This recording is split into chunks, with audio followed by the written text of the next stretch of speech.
Hello everyone, कैसे हैं आप सभी। मैं वीरेंद्र सिंह आप सभी का फिर से स्वागत करता हूं एक बार फिर से। तो आज की इस क्लास में हम लोग जो आपका मॉक टेस्ट सीरीज है केटीडीटी ऑनलाइन एजुकेशन ऐप पर, उसका जो मॉक टेस्ट नंबर 7 और मॉक टेस्ट नंबर 6, इन दोनों मॉक टेस्ट के कंप्यूटर के क्वेश्चंस जो उसमें आपसे पूछे गए थे उनका सॉल्यूशन हम करने वाले हैं। ये जो मॉक टेस्ट सीरीज है ये काफी इंपॉर्टेंट मॉक टेस्ट सीरीज है। और आपका जो आगामी एग्जाम है पटवारी ग्राम सचिव कैनाल पटवारी का या सीईटी की आप प्रिपरेशन कर रहे हैं, उसमें काफी इंपॉर्टेंट ये जो मॉक टेस्ट सीरीज है ये आपकी रह सकती है। वेब सीरीज देख देख के मुंह में से मॉक टेस्ट सीरीज की जगह पे वेब सीरीज ही निकल रहा है। ठीक है, तो उसको जरूर आप केटीडीटी ऑनलाइन एजुकेशन ऐप पे जाके एक बार चेक जरूर कीजिए, विजिट कीजिए। अगर आपको अच्छी लगती है तो आप उसको बाय कीजिए। और कंटेंट आप लोगों के सामने है, आप लोग देख ही रहे हैं कि कंटेंट आप लोगों को एकदम जबरदस्त दिया गया है। तो इसको सोल्व करते हैं हम आज की इस क्लास में। हमारा मॉक टेस्ट नंबर 6 और मॉक टेस्ट नंबर 7। फटाफट से एक बार जुट जाइए और अपने दोस्तों के साथ भी इसको जल्दी से जल्दी शेयर कर दीजिए ताकि ये क्लास हम स्टार्ट कर सकें। ठीक है जी, चलो जी। तो चलिए जी स्टार्ट करते हैं। और स्टार्ट करने से पहले हम एक क्वेश्चन जो है हमारा वो थोड़ा सा, हमारा क्वेश्चन जो है वो ऊपर की तरफ है और हम चलते हैं थोड़ा सा इसको नीचे करते हैं पहले तो। और यहाँ से हमारा क्वेश्चन स्टार्ट होगा, यहाँ से। ओके, तो ये है हमारा क्वेश्चन नंबर 153। तो देख लीजिए, आप एक बार पढ़ लीजिए, आंसर करने की कोशिश करेंगे और फिर मैं बताऊंगा आपको इसका answer.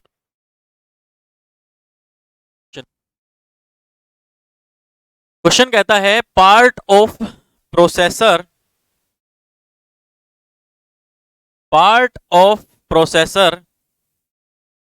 which contains the hardware necessary to perform all the operations required by a computer। Processor यानी कि हमारा सीपीयू हो गया भैया। सीपीयू का कौन सा पार्ट है, सीपीयू का कौन सा हिस्सा है जो हार्डवेयर की नेसेसरी कंटेन्स द हार्डवेयर, उस हार्डवेयर को रखता है जिसको जिसकी जरूरत होती है, नेसेसरी होता है to perform all the operations required by a computer.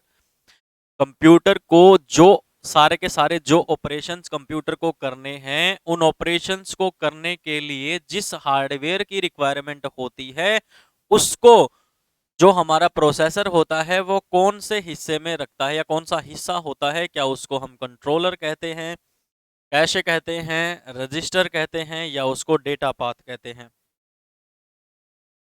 हमारे प्रोसेसर का वो पार्ट जो कंटेन करता है the hardware necessary to perform all the operations required by a computer, controller, register, cache या डेटा पाथ। बताइए जी, सोचिए क्या आंसर हो सकता है।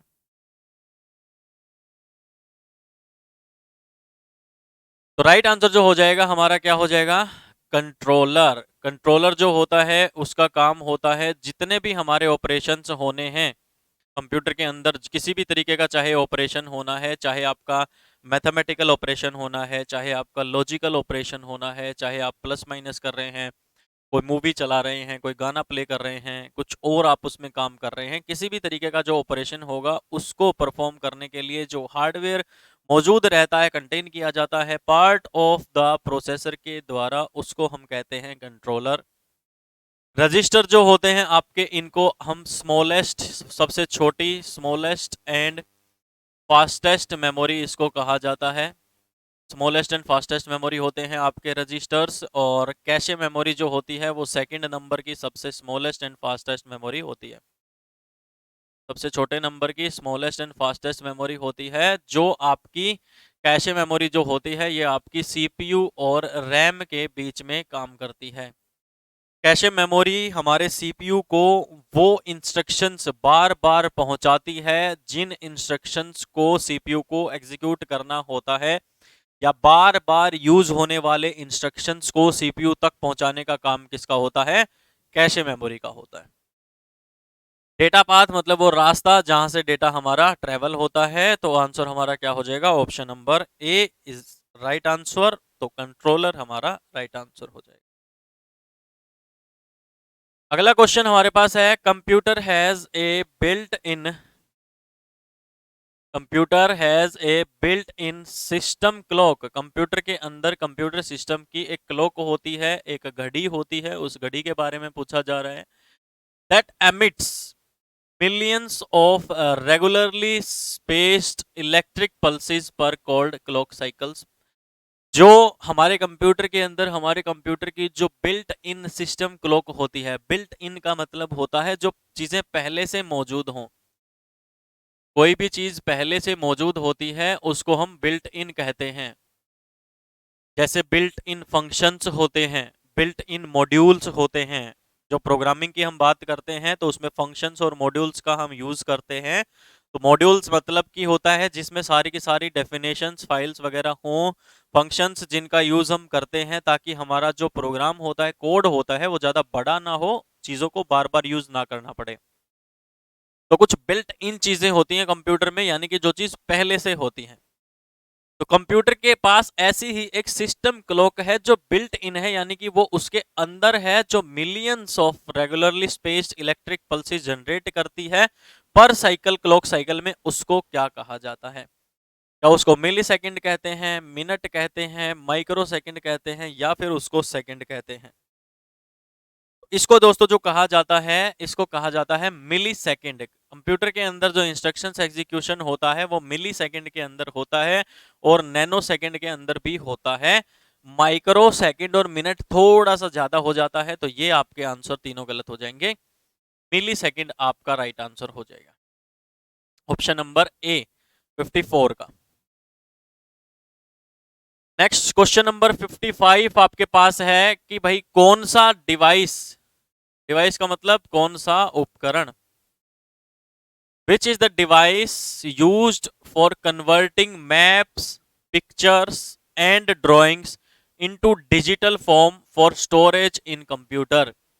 आपके चाहे मैप हैं, चाहे आपकी फोटोज हैं, चाहे आपके ड्राइंग वगैरह आपने बनाई हुई हैं, इन सभी चीज़ों को डिजिटल फॉर्मेट में हमारे कंप्यूटर सिस्टम के अंदर हमें स्टोर करना है। तो उसको स्टोर करने के लिए, सेव करने के लिए क्या हम यूज़ करते हैं? इमेज स्कैनर का यूज करेंगे, MICR का यूज करेंगे, मैग्नेटिक इंक कैरेक्टर रिकॉग्निशन का यूज करेंगे, डिजिटाइजर का यूज करेंगे, या फिर स्कैनर का यूज करेंगे? बताइए। आपके पास ड्राइंग है, आपके पास कोई फोटो है, या आपके पास मैप वगैरह है, उनको डिजिटल फॉर्मेट में हमें कंप्यूटर के अंदर सेव करना है। तो बताइए क्या आंसर हो सकता है हमारा? क्वेश्चन क्या है दोबारा से पढ़ लीजिए कि भाई विच इज द डिवाइस, बिल्कुल भाई, used for converting maps, pictures in digital form।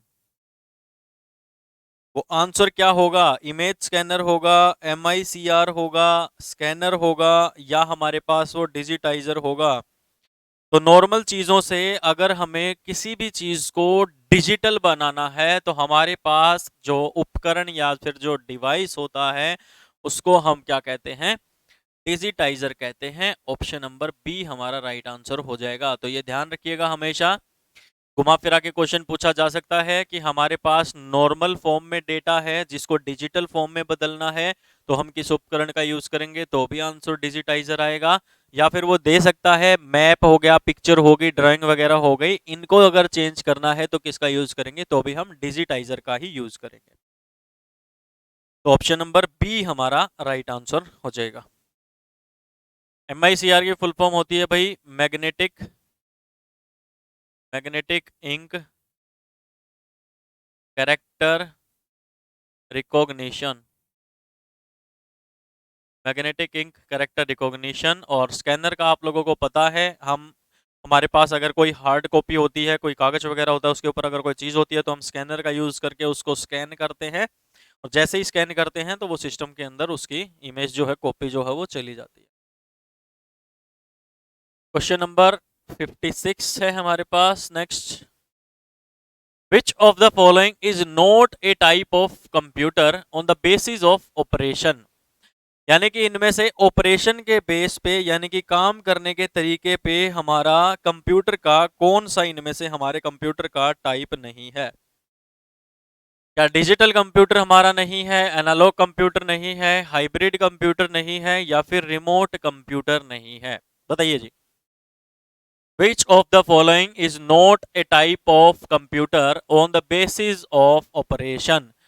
अब बात ये आती है कि हम हमारे कंप्यूटर को दोस्तों दो तरीके से विभाजित करते हैं, डिवाइड करते हैं।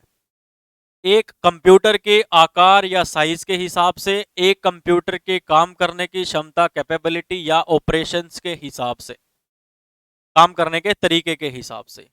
तो जब हम साइज की बात करते हैं तो हमारे पास आते हैं micro computer, mini computer, main frame computer, super computer. जब हम ऑपरेशन की बात करते हैं, कैपेबिलिटीज की बात करते हैं, तो हमारे पास आता है हमारा एनालॉग कंप्यूटर, डिजिटल कंप्यूटर और हाइब्रिड कंप्यूटर। हाइब्रिड कंप्यूटर के बारे में क्वेश्चन पूछा जाता है कि ऐसा कंप्यूटर जो एनालॉग सिग्नल्स को डिजिटल सिग्नल्स में कन्वर्ट करता है, एनालॉग सिग्नल्स को डिजिटल सिग्नल्स में कन्वर्ट करता है, उसको हम क्या कहते हैं? हाइब्रिड कंप्यूटर कहते हैं। तो हमारा डिजिटल भी राइट आंसर हो जाएगा जो आजकल यूज करते हैं, हाइब्रिड भी हो जाएगा और एनालॉग भी हो जाएगा। एक ऑप्शन बच गया जो हमारे पास कैसा है, जो एक टाइप नहीं है कंप्यूटर की, on the basis of operation, operations के आधार पे जो है आपका कौन सा नहीं है? रिमोट कंप्यूटर आपका नहीं है। रिमोट के बारे में मैं आपको दो बातें बताऊंगा दोस्तों। एग्जाम में आपको या तो रिमोट शब्द लिखा हुआ दिखेगा या फिर आपको टेलनेट शब्द लिखा हुआ दिखेगा। इन दोनों शब्दों को अपने दिमाग के अंदर छाप लीजिएगा, याद कर लीजिएगा कि जो रिमोट है उसको टेलनेट भी कहा जाता है। किसी एक स्थान पे बैठ के अपने कंप्यूटर सिस्टम से किसी दूसरे स्थान पे बैठे हुए इंसान के कंप्यूटर सिस्टम के अंदर घुस के काम कर पाना, उसको कहा जाता है दोस्तों रिमोटली एक्सेस करना, रिमोटली काम करना। और इस प्रक्रिया को कहा जाता है दोस्तों टेलनेट। ठीक है, तो याद रख लेना। चलिए जी आगे चलें। Next question. नेक्स्ट क्वेश्चन हमारे पास आया है कि व्हाट इज द शॉर्टकट की for hanging indent in MS word? MS word जो होता है ये एक एप्लीकेशन सॉफ्टवेयर होता है भाई। क्वेश्चन आ जाए कि एमएस वर्ड कैसा सॉफ्टवेयर होता है, तो एमएस वर्ड एक एप्लीकेशन सॉफ्टवेयर होता है। और एप्लीकेशन सॉफ्टवेयर के अंदर जो एमएस वर्ड होता है ये एक कैसा सॉफ्टवेयर होता है? ये एक जनरल पर्पज सॉफ्टवेयर होता है, जनरल पर्पज सॉफ्टवेयर होता है एमएस वर्ड। तो एमएस वर्ड के अंदर जो हैंगिंग इंडेंट होता है उस हैंगिंग इंडेंट की शॉर्टकट की क्या होती है? हैंगिंग इंडेंट हमें समझना होगा कि हैंगिंग इंडेंट होता क्या है। बेसिकली इंडेंट जो ये शब्द आया है, इस इंडेंट का मतलब कुछ नहीं होता, इसका मतलब होता है दोस्तों स्पेस या फिर जगह। जब भी आप इंडेंट का यूज करते हो तो आपके पास दो इंडेंट होते हैं दोस्तों, एक होता है इंक्रीजिंग इंडेंट और एक होता है डिक्रीजिंग इंडेंट। इंक्रीजिंग यानी बढ़ना, डिक्रीजिंग मतलब घटना। कंट्रोल प्लस एम का यूज करके आप इंक्रीज इंडेंट कर सकते हो। यानी कि अगर मान लो आपका इतना, ये एक आपका एमएस वर्ड का पेज है और यहाँ पे आपने इतना कुछ लिखा हुआ है, तो ये जो लिखा हुआ आपका कंटेंट है इसको राइट साइड में सरकाना है, खिसकाना है। तो राइट में खिसकाने का मतलब क्या हो जाएगा कि ये जो लेफ्ट वाली जगह है ये खाली हो जाएगी। तो ये जो खाली जगह है यानी कि स्पेस, यानी कि ये क्या है? इंडेंट है। तो कंट्रोल एम के साथ हम इंक्रीज इंडेंट करते हैं, फिर कंट्रोल क्यू दबा के हम फॉर्मेटिंग क्लियर कर लेते हैं। ऐसे ही हमारे पास एक हैंगिंग इंडेंट भी होता है एमएस वर्ड के अंदर।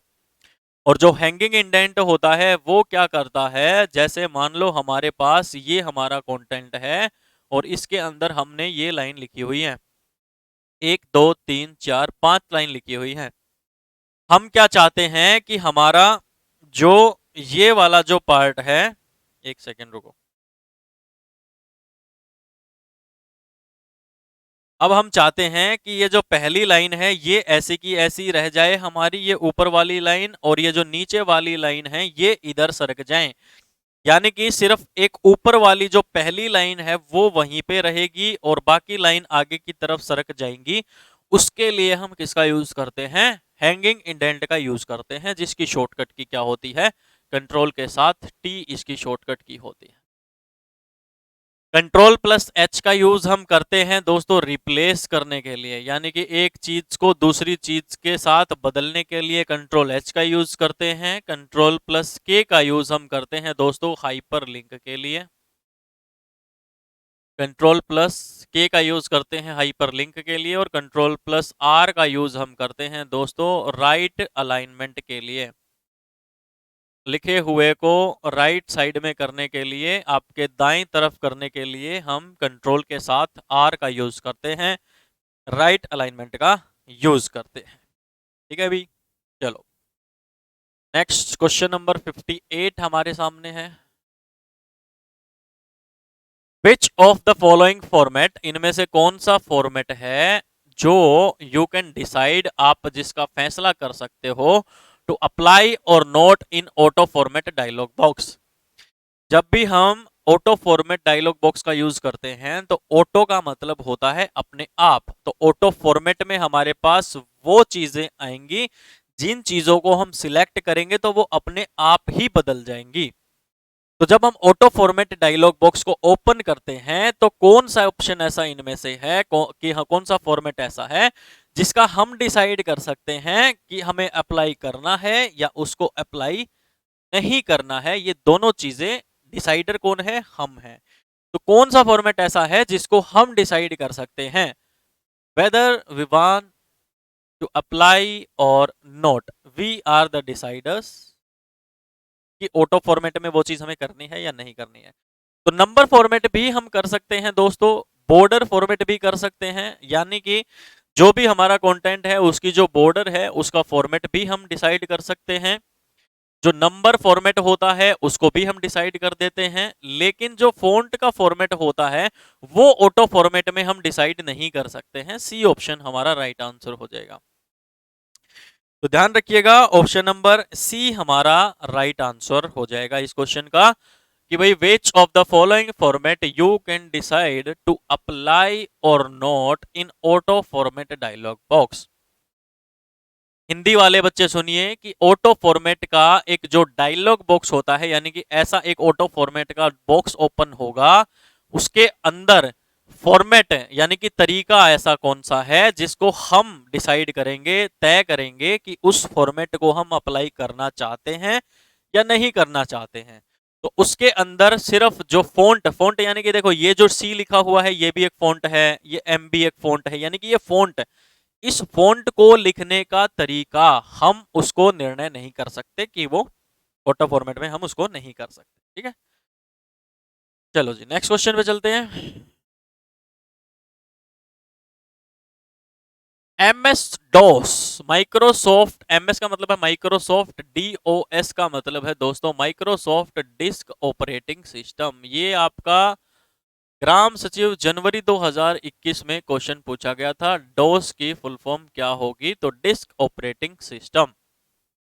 माइक्रोसॉफ्ट कंपनी का जो डिस्क ऑपरेटिंग सिस्टम है उसके अंदर कौन सी कमांड का हम प्रयोग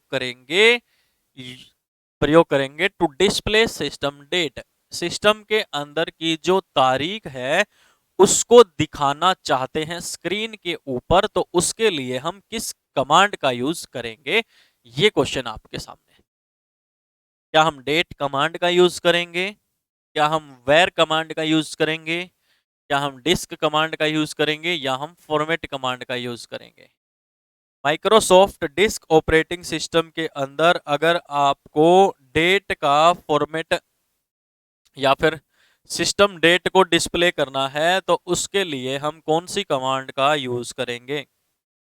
क्या हम डेट कमांड का यूज करेंगे, क्या हम वेर कमांड का यूज करेंगे, क्या हम डिस्क का यूज करेंगे, या फिर हम फॉर्मेट कमांड का यूज करेंगे? तो ध्यान से समझो कि जो डेट होती है उस डेट का हम हमेशा कहते हैं टाइम का फॉर्मेट हो ना हो, किसी और चीज का फॉर्मेट हो ना हो, डेट का हमेशा हम फॉर्मेट डिसाइड करते हैं। या तो डेट हमको दिखती है ऐसे DD MM YY, या फिर दिखती है MMDDYY। इस तरीके से याद कर लो कि डेट का कोई ना कोई फॉर्मेट होता है। पहले दिन महीना साल लिखा जा सकता है, महीना दिन और साल लिखा जा सकता है, तो हमारी डेट का कोई ना कोई फॉर्मेट होता है। इसलिए MS DOS के अंदर अगर हमें सिस्टम डेट को डिस्प्ले करना है, तारीख को डिस्प्ले करना है, तो हम किस कमांड का प्रयोग करेंगे? फॉर्मेट कमांड का प्रयोग करेंगे। ऑप्शन नंबर डी हमारा इसमें राइट आंसर हो जाएगा। ठीक है भाई, क्लियर हो गई होगी बात। चलो भाई, नेक्स्ट क्वेश्चन हमारा है विच of the following is not a type of cloud. इनमें से क्लाउड का टाइप कौन सा नहीं है? तो ऑप्शन नंबर एक है पब्लिक। ऑप्शन नंबर, मैं ऑप्शन थोड़ा सा यहाँ पे बता देता हूँ। ऑप्शन नंबर एक है पब्लिक, ऑप्शन नंबर बी है प्राइवेट, ऑप्शन नंबर सी है हाइब्रिड, और ऑप्शन नंबर डी है प्रोटेक्टेड। इनमें से कौन सा एक क्लाउड का प्रकार नहीं है, क्लाउड का टाइप नहीं है? CLOUD, क्लाउड का टाइप नहीं है। पब्लिक, प्राइवेट, हाइब्रिड या फिर protected. Which of the following is not a type of cloud? Private cloud, public cloud, hybrid cloud या फिर हमारे पास चौथा ऑप्शन है प्रोटेक्टेड क्लाउड। क्लाउड का टाइप पता करने से पहले हमें यह पता होना चाहिए कि क्लाउड बेसिकली होता क्या है। तो अगर मैं बिल्कुल साधारण सी भाषा में अगर आपको समझाने की कोशिश करूं क्लाउड का मतलब, तो सिंपल सी बात यह है कि जब हम हमारे डेटा को इंटरनेट के ऊपर स्टोर करते हैं तो उसको हम क्लाउड स्टोरेज कहते हैं। ठीक है, वैसे डेटा स्टोर करते हैं मोबाइल में, पेन ड्राइव में, डेटा स्टोर कंप्यूटर की हार्ड डिस्क में भी करते हैं, लेकिन जब हमारा डेटा इंटरनेट के ऊपर स्टोर होता है तो उसको हम क्लाउड स्टोरेज कहते हैं। जैसे इसका सबसे बेस्ट एग्जांपल है, आप सभी जीमेल का यूज करते हैं, गूगल मेल का यूज करते हैं, लेकिन कभी भी आपके जीमेल के अंदर का जो डेटा होता है, ईमेल या फिर फाइल होती हैं, वो कभी भी आपके सिस्टम के अंदर सेव नहीं होती हैं, वो हमेशा गूगल के क्लाउड पे सेव होती है। गूगल क्लाउड प्लेटफॉर्म, जिसको हम GCP कहते हैं, जो गूगल की क्लाउड सर्विस है। तो जब हमारा डेटा स्टोरेज इंटरनेट के ऊपर हो तो वहां पे क्लाउड स्टोरेज होती है, और उस क्लाउड के अंदर हमारे पास 3 कैटेगरी में क्लाउड को डिवाइड किया गया है: public cloud, private cloud and hybrid cloud. Public cloud का मतलब है कि अगर आप कोई क्लाउड की सर्विसेज ले रहे हैं और उस सर्विसेज के अंदर यूज होने वाली जो चीजें हैं उनका आप किसी और के साथ भी शेयर कर सकते हो, तो वो पब्लिक क्लाउड स्टोरेज होती है। आपने कोई क्लाउड सर्विस ले रखी है और उसके रिसोर्सिस को सिर्फ और सिर्फ आप ही यूज कर रहे हो, वो प्राइवेट क्लाउड स्टोरेज होती है। और इन दोनों को अगर मिक्स कर दिया जाए तो हमारे पास निकल के आता है हाइब्रिड क्लाउड स्टोरेज। लेकिन प्रोटेक्टेड क्लाउड नाम की हमारे पास कोई भी क्लाउड का टाइप नहीं होता है। तो ऑप्शन नंबर डी हमारा इसका राइट आंसर हो जाएगा।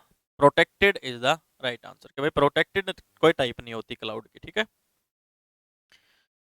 चलो भाई, ये 2 क्वेश्चन और रह गए हैं हमारे। चलो जी चलो, नेक्स्ट है a collection of hyperlinked document on the internet forms the. Hyperlinked document हैं, एक दूसरे से मिली हुई डॉक्यूमेंट्स हैं। हाइपरलिंक का मतलब है कि दोनों डॉक्यूमेंट्स को, एक से ज्यादा डॉक्यूमेंट्स को कंबाइन कर दिया गया है, लिंक कर दिया गया है।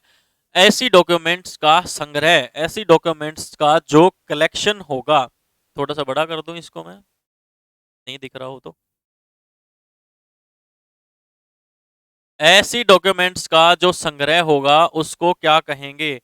ऐसी डॉक्यूमेंट्स मिलके किस चीज को बनाती हैं? क्या वर्ल्ड वाइड वेब या WWW को बनाती हैं, मेलिंग लिस्ट बनाती हैं, ईमेल सिस्टम बनाती हैं, या HTML बनाती हैं?